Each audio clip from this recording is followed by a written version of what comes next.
Welcome to my town. Very well. If you love me very well, baby love me. 60 what I told ya. You decided to love me very well. You decided to touch me very well. If you touch me very well, I will touch you very well.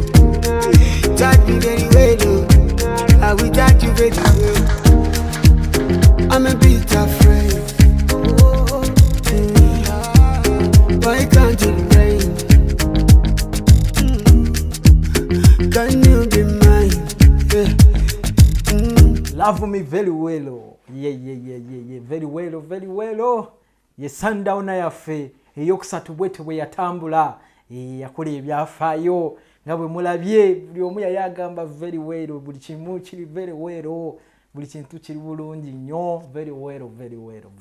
Luyimba wali lwe twali tuyimba ensenene very well, enyama ya fene very well, black pepper enima ye very well, omukenkufu very well, after shave very well, abantu bonna bajja mu very well. Very well yafuka very well. Naye tubeebaza okujja abajja mu Sundowner eyokusatu. Mwakola ekintu eky'obuzira, mwakola ekintu eky'amaanyi, kwe kujja mu musomo gw'ebyafaayo gwatajja wasubwa nnyo. The Great Sundowner eyokusatu yakola ebyafaayo mu Uganda. Abantu bali bangi nnyo, ate ng'abantu abakulu ab'obuvunaanyizibwa sibe bano abaddi abazina gudi kudde gunteese. Bantu ba kitiibwa RDC baali awo, ebikonge mu eyo gye tubeera, abakulu abakulembeze, abasajja abayivu, bajjaaji Justice Tabaro mumulabye, abalimi abawandiisi b'ebitabo mumulabye Mutume Robert Sempa. Abantu baali bangi ne bakadde bange nabo baaliyo, ku luno tebaalutumirwa mwana. Nabo baaliyo bulambalamba. Kitu tekyedde omulabo ekityo.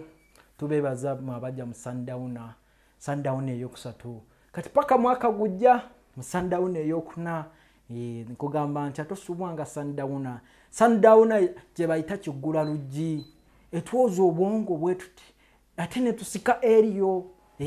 Ne tujja ku network ey'obutamanya, ne tuzza ku network ey'abamanyi. Sundowner eri egisika. Kenkufu banaye kyatukola. Naye mu mbeera eyo gwe atajja twayiga okulunda ensenene ne kikola ekyafaayo. Abantu bali tebakikiriza nti ensenene basobola ozirunda.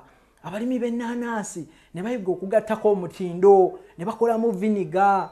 Abalimi ne bayiga okulima black pepper abawo asobola okuwa obukadde 3. Era n'abajulirwa baaliwo, basajja bakulu ne bajja ne bagamba kituufu omukenkufu byayogera. Ebintu bino byennyini bwe tubirima abigula, mwabalaba, mwabaaliyo, bajja ne bawa obujulizi nga tosobola kulimbisa musajja mukulu. Abasajja bakulu tebabalimbisa, bayogera mazima. Era bangi mubakyalidde ne mulaba ebintu bye bakola, engeri gye tukyusizza mu obulamu bwabwe. Naye muddayo mu ddoyidoyi ne mudda mu mboozi ezo ez'amarwa ebuva mu jjajjajjerebu. Abantu bagenda mu maaso, abantu bali mu kukola, mulimu digudde gunteese. Naye abantu bajja ne basoma. Bwe twavaawo ne tuyiga ebintu bingi. Ebintu bya Sundowner byakola ebyafaayo. Twagijja ne mu Sundowner ne tugiyita Moondowner. Kugamba gwava omusana ne gugwayo n'omwezi ne gujja ne tutandika kati tugiyita Moondowner ng'abantu beewuunya. Naye n'okusingira ddala ennyama ya ffene yakola ebyafaayo. Ennyama ya ffene yakola ekyafaayo kyakolebwa mu nsi yonna. Nga mu Uganda aba Prof Bio Research be basooka okuteekateeka omusomo ne bataba bakodo ne bayigiriza abantu okukola ennyama ya ffene. Ennyama ya ffene yaleeta obuzibu, buli omu yali takikkiriza. Era abantu abamu Abababirooni n'Abakabuyini n'Abatalabaani bagenda ow'omukulu omugagga Nannyini Kotorio ne bamugamba ono omusajja temumukkiriza kukolera wano guno omukolo. Agenda kuleeta obuzibu, agenda kuleetera abantu okwekalakaasa. Ebintu byayogera tebiriiyo, ebintu byayogera tebisoboka. We yankubira ne mugamba basonyiwe, tubasonyiwe tebamanyi kye boogera kubanga ebintu bino tubikoze research myaka 5 emabega. goli mukuzanya tepo fe tukola research ate bwe tutuuka ku mmeeza naawe noyagala oteese vaawo limba ensigo eba nnene ejja kukulaalira jjagaana ofuluma ofune wano kulumwako olubuto naye mu mbeera eyo twaswaza abakabuliini n'abatabalaani abatalabaani ogenda okakkana ng'ennyama ya ffene buli omu agirwanidde n'ogirwanira nga bwe mulaba mu vidiyo awo ng'abantu balwanira mu nnyama ya ffene producer asooka obateerera wandyako ennyama tabalofe omusango gw'ennyama teguggwa malojja omusango gw'ennyama teguggwa kutenda wandyako ennyama mukwano mungi omwo wandyako ennyama tabala nofa omusango gw'ennyama teguggwa malojja setulege amazzi g'ennyama gamubambula omumwa olumugambako nasongoza omumwa gatalifumbirwa gatalitwalibwa amazzi g'ennyama gamubambula omumwa sekitulege amazzi g'ennyama ennyama ya ffene yalwanya abantu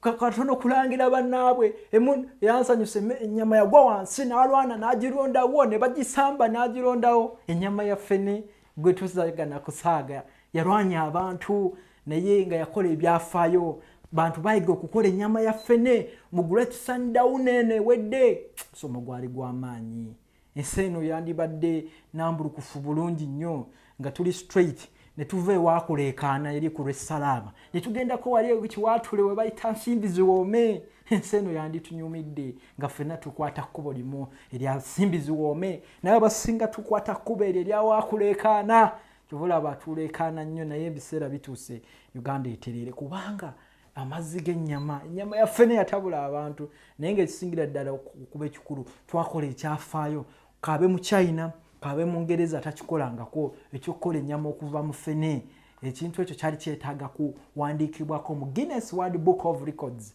lwakuba nti ffe tetususuuta baffe twagala nnyo okususuuta ebyuse bitatuyamba ebyabali singa twali Bungereza ffe nga nze omukenkufu ndi mu Bungereza ekyafaayo ekyo ne kikolebwa singa ndi ku BBC naye twebaza bukeddeyo ekikanyugayo naye abalala bali mu ddoyidoyi naye ekintu ekyo kyali kyakyafaayo nnyo breakthrough eri abantu abalwadde ba pressure abalwadde ba cholesterol abantu be baagaana okulya ennyama abatalya nnyama beerumya embuto eno ennyama ya ffene terina bwiri byonna uric acid ebireeta gout terina formalin terina tsunami bino bye bateekamu tsunami nsimanya nti enswera zidduke tebirina tevunda ne bwonyenya katima bantu tebakudduka kubanga tevunda mu lubuto tesiba lubuto ekintu kisufu nnyo ennyama ya ffene eyo era ndabira ddala ng'egenda kukyusa ebiseera bya bannayuganda ebijja mu maaso era bw'oba gw'ogyagadde ennyama ya ffene duka za mbiro genda ku Equatorial Mall ekisenge 152 olye ku nnyama y'ebyafaayo naawe wegatte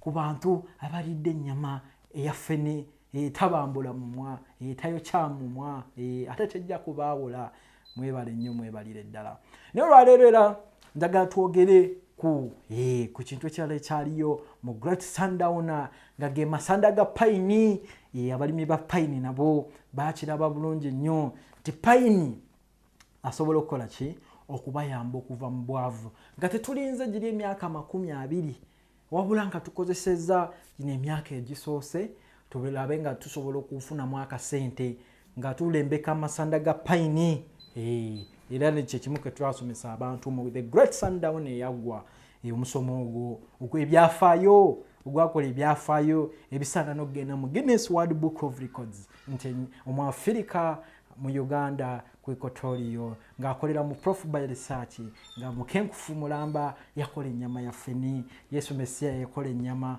yakola vinnyo ekuva yafuusa amazzi n'agafuula evinnyo naye ffe nze nakyusizza ffene ne mufuula ennyama kintu kisufu kizibu ebyafaayo mwagala kuwulira biri bitya temutya abakulu mutya abamu bokka ab'omusabo nedda kino kirina okutiibwa.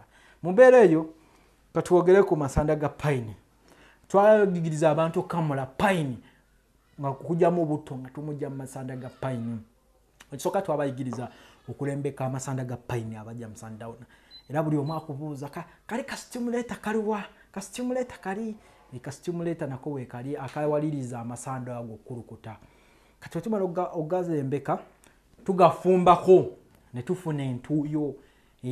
Era kolo nabalaga mukwano gwange ali mu kukamula obuwoowo gwe nayigiriza okukamula obuwoowo yajja mu Sundown eyasooka. Kati musajja wa mutawaana nnyo, musajja miliyoni yatomwepankako, talina biseera byakumala, tamala budde akamula kati obuwoowo. Naye kati osobola okukamula butto ng'omujja mu masanda ga pine ono gwe bayita pine oil, oba mu lulimi oluli technical olukinyaanyimbe gwe bayita turpentine oil. Turpentine oil akola ki? Katuwumulemu tukomewo n'emboozi ya pine tovaawo.